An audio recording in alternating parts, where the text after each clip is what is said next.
Hello, I hope you've all had a great Christmas. In today's video, I want to provide you with something that's going to inspire you moving forward into 2019. I've put together 10 of my best or favourite images from 2018, and I want to take you through a bit of a journey through the seasons to give you some inspiration to really improve and get out more often in 2019. It was interesting actually because it's a good thing to do to review your work from the year. And I found it quite interesting when I was trying to select my 10 best, because it was very much a case of the ones that I've chosen were linked in with the experience that I had taking those images. So whilst most of them are my best images, there are a couple I've put in there just because I really loved the time when I captured those images, and you might see some of that in this video. I put a couple of wildlife images in there as well to mix things up a bit, and because I've really enjoyed my wildlife photography this year, so there's a couple of those images in there. But I really do hope you enjoy it. It's quite long, you probably have seen some of it before, but hopefully you will still enjoy it, and I will see you in 2019.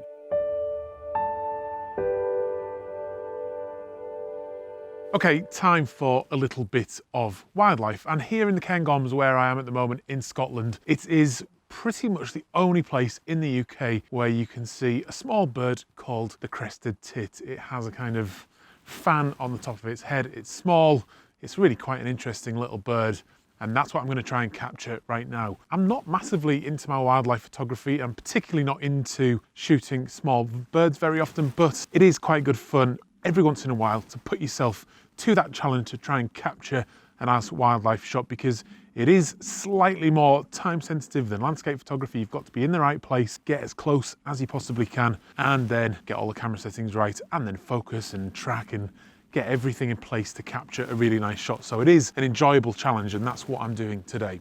I'm here at the Visitors Centre in the Cairngorms, and there's a feeder up in the tree there that the centre have provided to keep the birds interested in this area and to get the squirrels to come as well. I'd love to get a squirrel shot today, but I'm not sure how realistic it is that that's going to happen. This branch down here, where some of the nuts have been falling toward it, seems to be a really nice spot. It's a nice composition. The background is a little bit busy, but some of that sunlight coming through the trees and then hitting the birds as they sit on that little branch is making a really nice shot, and that is going to be the composition I go for.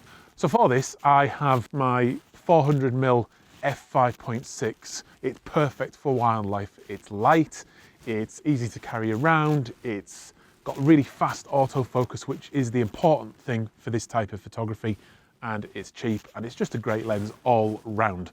So that's what I use for my wildlife. Now, settings wise, at the moment, I am at f5.6 because I need to blur that background as much as I possibly can, because like I say, it is quite busy, and really I want as clean a background as possible. And then ISO, I'm at 800 at the moment, and that's just to balance out my shutter speed, which at the moment is, I'm rolling between 1000 per second and 1250, because you need to get the shutter speed as quick as you possibly can with wildlife photography, and particularly bird photography.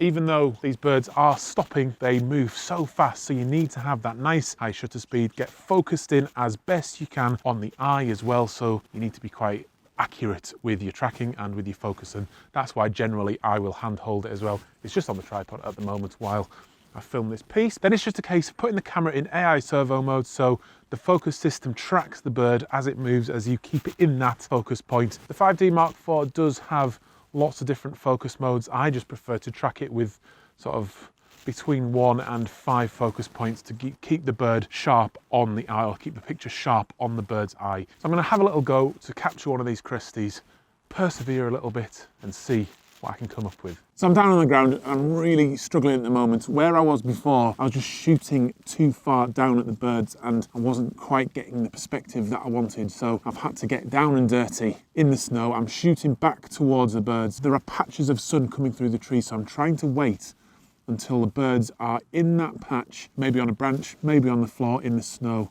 I'm not really sure, but I'll try both and see what I can get. So let's have another little go. There's one on the branch now. Let's see if I can grab that. There it is, get it. Let's have a look at that. I'm going to crop in a little bit. Yeah, that actually is looking pretty good. It's pretty decently sharp on the eye. I think that one might very well be usable. Let's have another go, it's good fun.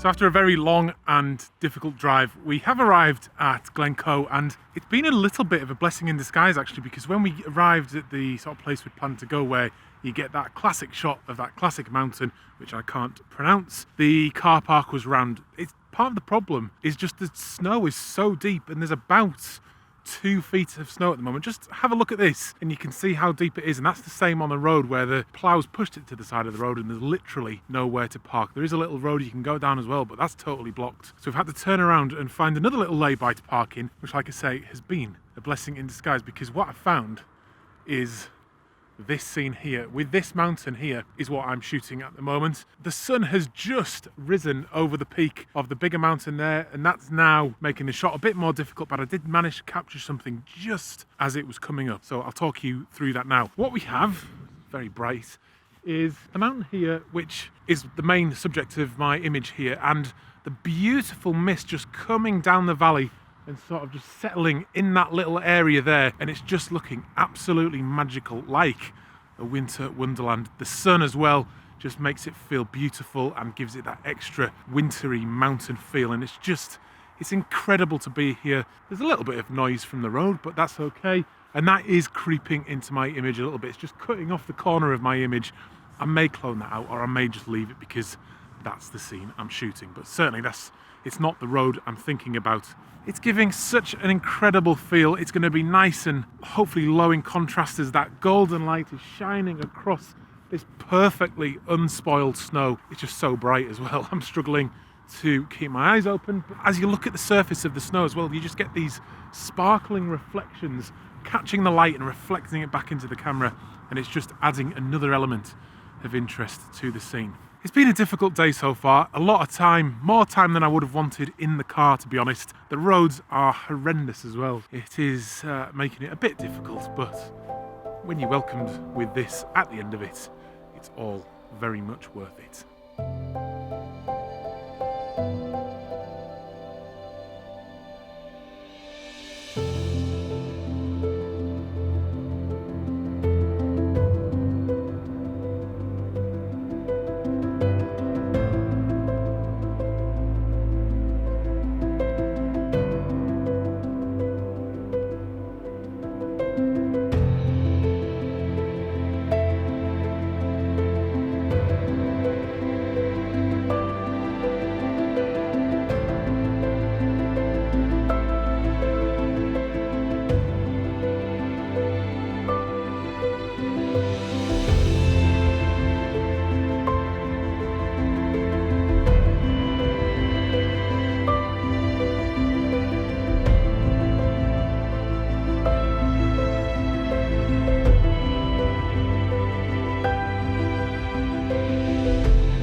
One of the really nice things about long exposure photography is it really says to the viewer that it's not just a snapshot.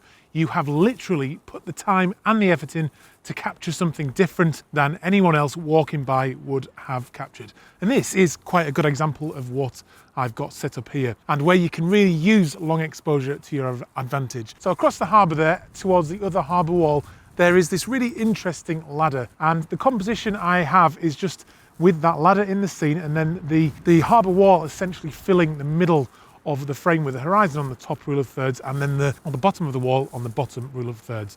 I have the 70 to 200mm lens on there, and I'm zoomed fairly well in at about 100mm on that ladder, and with the layers of the seaweed and the moss and the brick and the shape, it's all working perfectly for a long exposure, because there's some really interesting textures in that wall and that ladder, and then that's contrasted against the really smoothed out water and then the smoothed out sky when I do the long exposure. So for this one, I only have a 10 stop filter for this lens, so it is going to be a 51-second exposure, and that's still enough to smooth out the water and smooth out the sky and create that effect that I'm looking for. The type of ND filter that you use really depends on your budget. This one, which I'm testing out today for the first time, is a very, very cheap one. This was about £20, and it fits on the front of the 70 to 200. I have used expensive ones, I've used cheap ones. This is actually looking to be pretty decent. It doesn't introduce a colour cast or anything like that, so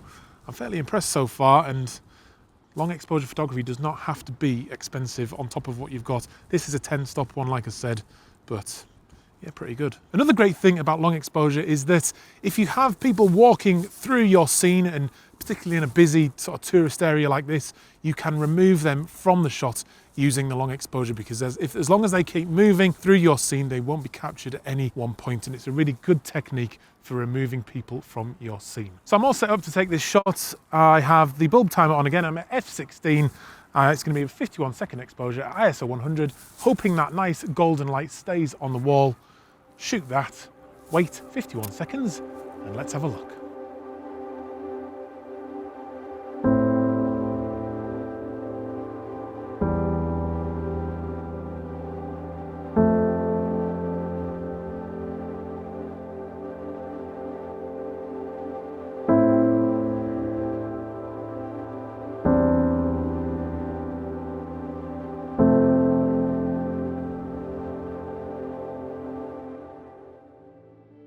Oh my God. Oh my God. This is one of the most incredible scenes I have ever seen. And the conditions are they're just breathtaking. Not a breath of wind. Not a breath of wind at 900 meters. Oh my God. Great effort, mate. Well done. It's not bad that though, is it? Take our bags off now. Yeah. Best view in the Lake District, I think. Definitely.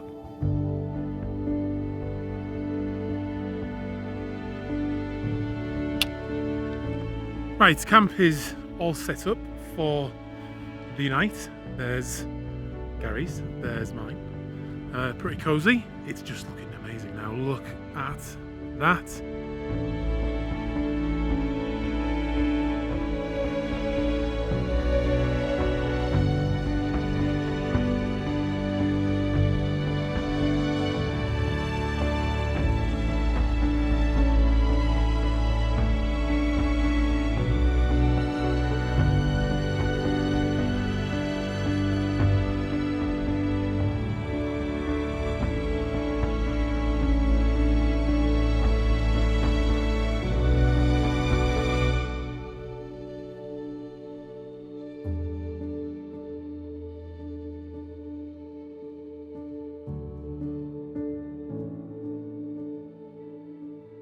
Hello, we're straight into it today. I was planning to talk about seascape photography today, but something absolutely amazing has happened. Every now and again, when you're out doing landscape photography, the conditions just produce something just utterly amazing, and that has happened right now. If I spin around this way, what is happening over at that cliff at the moment is just simply incredible. It's one of the most amazing things I've ever seen, because I'm just gonna have to spin around this way because I want to keep looking at it.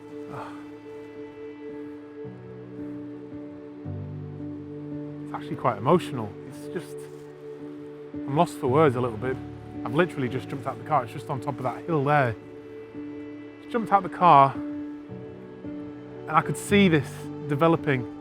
Well, it's mind-blowing. Absolutely mind-blowing. The UK today is just blanketed in blue skies, basically. It's a beautiful day. Where I live in Yorkshire, it was about 30 degrees when I left. Here at the coast, it's got down to about 18 degrees, and there's just this bank of cloud just being held off by this high pressure about half a mile out to sea. As we spin round to the cliffs over there, the warm air from the land and the colder air from the sea are just colliding right on the cliff face, and that cloud is just rising up the cliff face, just producing something utterly magical. So, oh, I'm lost for words.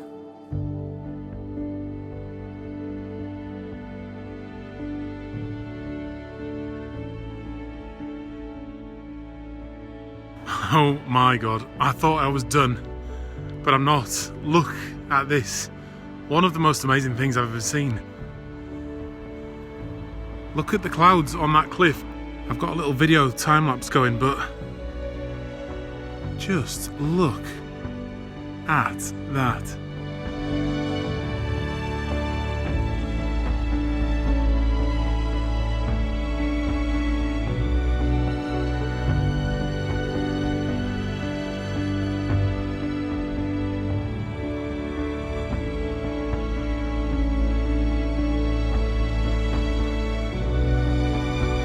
We've found some deer. We need to try and now get out and get our gear together without scaring them off. So, Martin, I'm just gonna follow your lead, I think.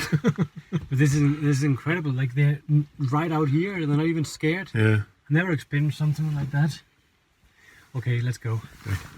So I think what we could do is like try and go to a low angle up in the high grass, and then that one up there. Yeah. She's standing in the middle of all that. So if you get down low, shoot through the grass so that everything is like soft grass, and then she's putting up her head. I think that'll be really nice. This is pretty nerve-wracking, trying to get close to the animal. I know Martin's getting some good shots. I'm pretty convinced I've not got anything yet. It's just hunkering down in the grass in front of us at the moment. I don't know if Martin can see it or not. I need to try and get a little bit closer. I want to get some of the mountains in the backdrop and some of this grass blurred in the front of the image. It is moving away from us, so we're just sort of trying to track it at the moment.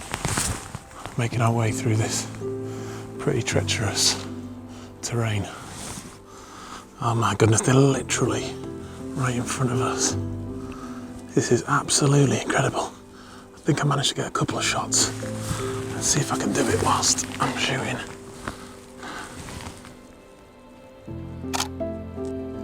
It's almost too close now for the lens.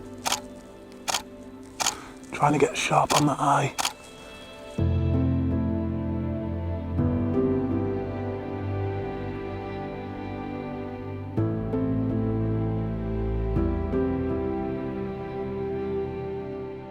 That was so exciting. Morten is just doing a piece of camera there, but he's got us into a really nice position here.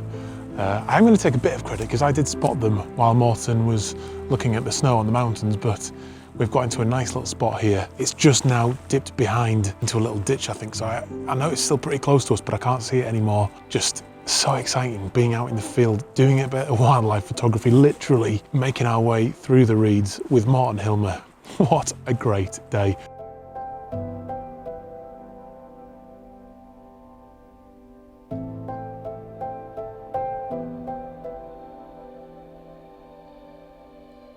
Manic conditions, absolutely manic. Right, it's looking stunning this way now, which was my original composition.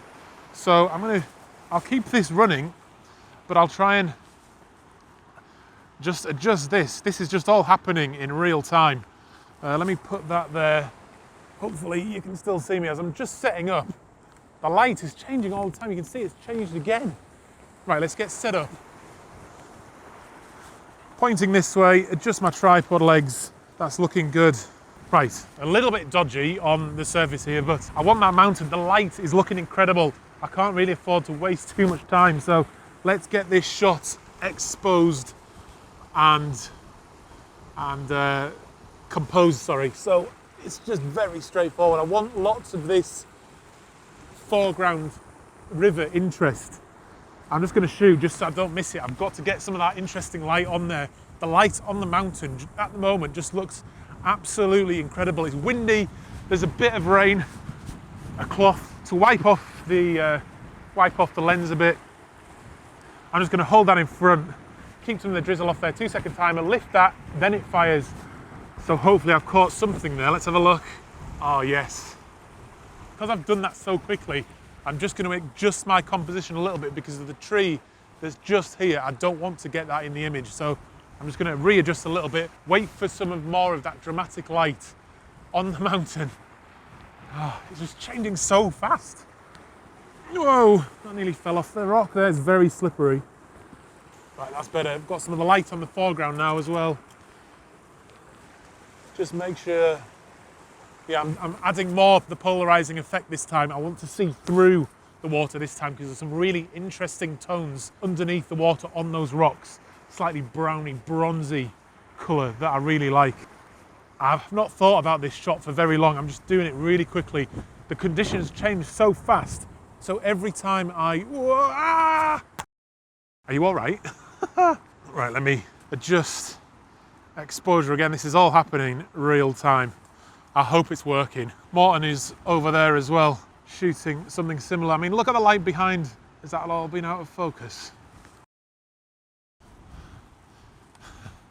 Right, a momentary panic there with the autofocus stopped working for a minute there when the camera fell over. I think I'm back now.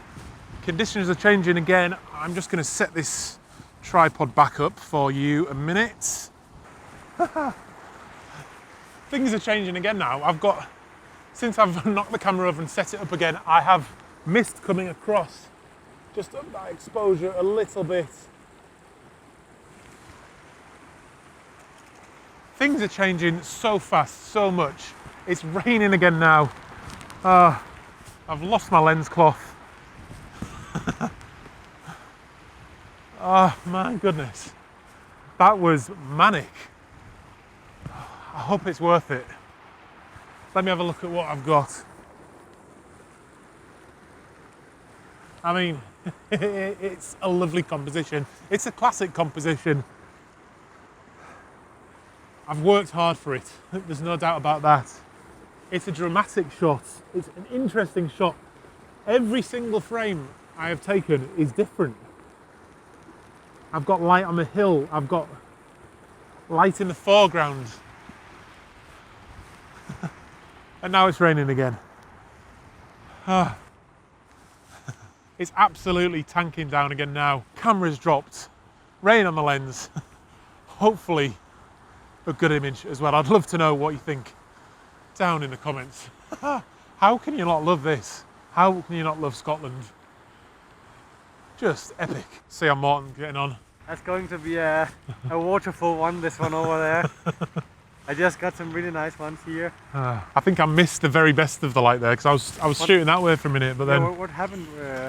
I saw you did some flipping camera transition. Did you get hurt? There's autofocus. No, that's a different time I've dropped it. Oh. Oh my goodness.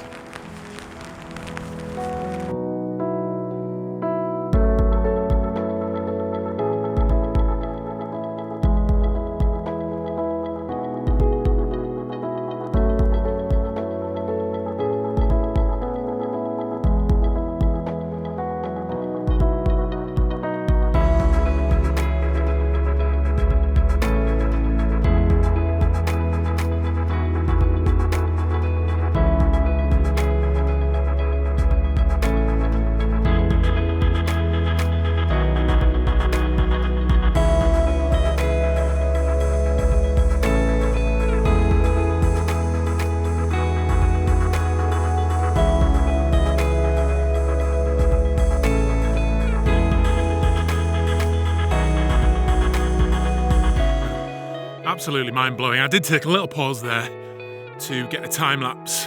The sun is starting to rise. I don't know if you can see the peaks behind me there, but the sun is starting to strike them, and I want to quickly get a composition set up to capture that. I've got a little island down here as well that I can just see in the foreground. I'll turn around. See that island there? I'm going to have that in the foreground. Some of that cloud inversion over the lake and then going up to the mountains with the light peaking on top of it. And I think that is going to look absolutely stunning. I'm going to have to just put you down for 1 second while I switch lenses. I think around 70mm is going to be where I want to be for this image. So I just need to switch lenses very quickly. I've changed my mind a little bit. The light is looking beautiful on those mountains behind me there, and I do want to capture that. It might just keep getting better as the sun starts to rise a little bit higher. But whilst I have this island and it's just got some really ethereal cloud swirling around it, I've gone in really close with the 70-200 right on there to pick up a really subtle, intimate shot of that island with this nice flat light at the moment before the sun rises, with some of the cloud moving through the scene. It's just looking beautiful. So really straightforward composition. I have got the island right bang in the center of the frame, and it's just framed all around with the cloud. I might adjust it off to the side a little bit. Not quite sure yet. I might have a little play around. And settings wise, I'm at f8 because I want to capture the maximum sharpness that this lens can capture.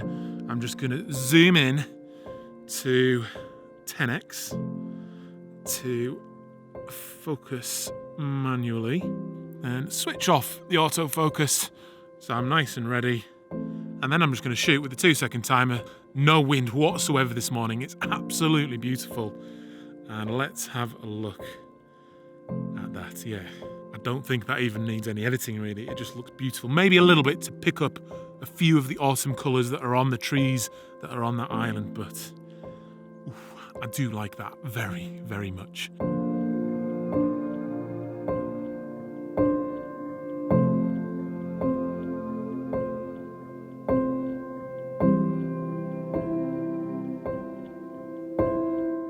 I started off down in the woods, and with the weather, it is a little bit breezy this morning, so that fog and mist just cleared out. So I thought what I would do is then, because there was nothing happening in the woods, climb up, get a viewpoint and possibly get some of the blue sky that I could see at that point in time. As it happens though, the breeze has continued and it's blown in some now much thicker fog, which I now have. So that annihilated the view I had, but it has now created an opportunity to get some of the trees. And the ones up here don't have any leaves on. They're much more exposed. All the leaves have blown off. There's rock formations like this behind me, which are fairly interesting, but I've said before, I don't feel personally they make particularly great images, and you see a lot of them when you look at pictures of the Peak District. So I was just walking along with nothing particularly appealing to me until I've got pretty much here to the top, and this little cluster of trees just behind the camera, this little cluster of trees here has, as I've looked back down the hill, really caught my eye because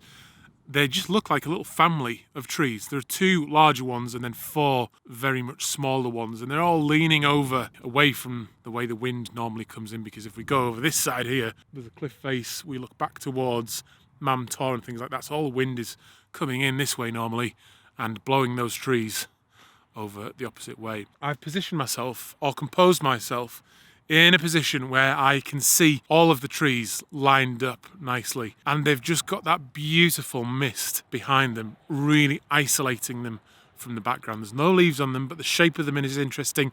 The relationship between those trees is interesting as well, and I've positioned myself just so I can see all of them in a line, getting the perspective right. One of them's just framed, the slightly larger, smaller one is framed nicely between the 2 bigger ones, and it just appealed to me really as a really nice little family of trees type shot, almost a portrait of these trees. The reason it works in the composition, I think, is purely because of the mist and the way that the ground is covered in heather, that dark brown sort of bronzy heather is rolling almost underneath the trees, and as that's happening you can see the mist sitting into those small valleys, and it just looks incredible. It's like a wave of mist and heather leading up to the trees. You then have that portrait of those trees sitting there really nicely, makes a great image, and I think the composition is just right. Right, so in order to make this work, I've got the 70-200mm lens on there. Let's have a look. I'm pretty much, what am I in at? I'm pretty much in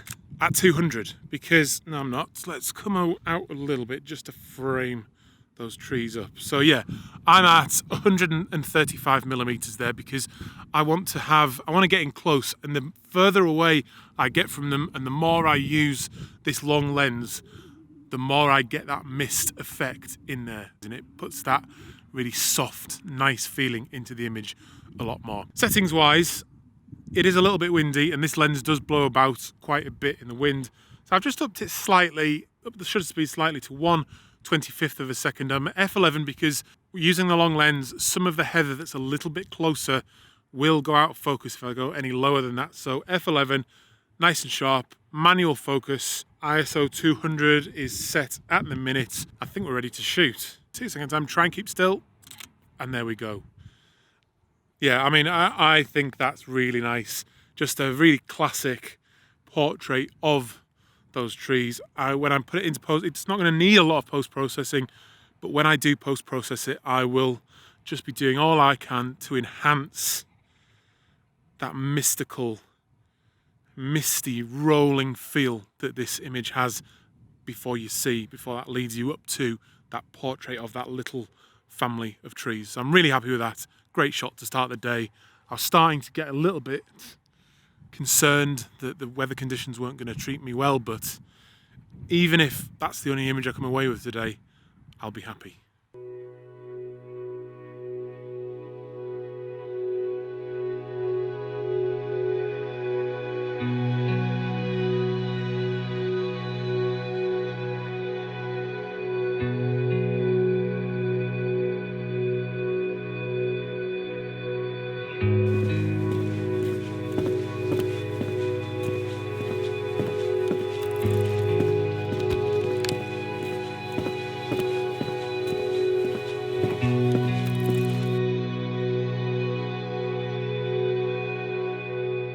Good morning and welcome to a beautiful morning here in the Lake District for another day of landscape photography.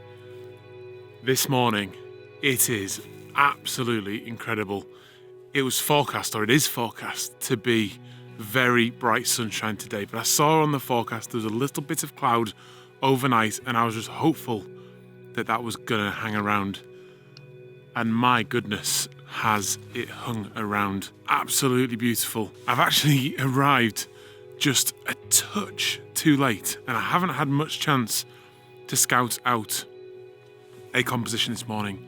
So making the most of this cloud that we have here, this beautiful, colourful cloud that we have here, I've had to just quickly compose a shot using this fence that's going into Derwent Water here, the lake. And it's not my favourite kind of image, but I'm having to make do. So it's still a nice image, don't get me wrong. It's one of those classic Lake District shots. So I think I've only got moments left of colour. So I've already captured one image, but I just want to capture it again, talk you through it. So for the composition, it's straightforward. I've got the fence here. Let's go around this way. I've got the fence here just leading you in from the bottom left-hand corner of the frame. I've then got the kind of shadow of the edge of this wooded outcrop leading you in the other side. I've then got the beautiful mountains in the background of Blencathra and Skiddaw, and that beautiful colour in the sky. Let's just go for that again. I'm losing the light all the time. This is all happening in real time, first thing this morning, and it's just fabulous. There's not a breath of wind in this slightly sheltered area that I'm in here. There's this bit of mist or some murk in the air that's just picking up a really nice feeling to this morning. And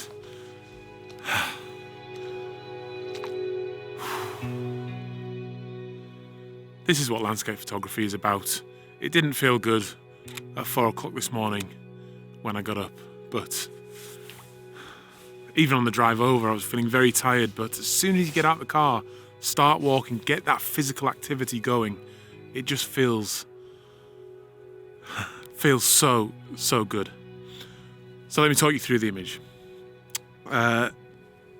ISO of 160, and all that's doing is just allowing me to keep the shutter speed down to 30 seconds so I don't have to use the bulb timer.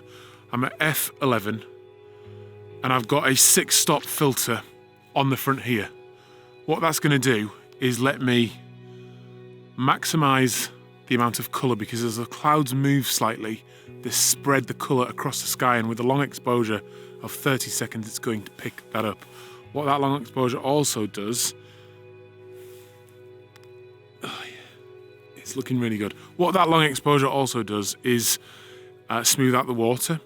It's quite still anyway. I'm getting some of the light and that colour reflected off the surface, which just looks beautiful. But what it also does is, because there are a few aeroplane contrails in the sky this morning, it will dilute the effect of them a little bit. And I do have one edging in to the top left of my image. I might need to do something about that in post, but absolutely fabulous start to the day. It's a straightforward image. I've got the woods kind of framing it to the right hand side as well. Those mountains in the background looking great with that cloud over the top of it. Great start to the day. This is what it's about.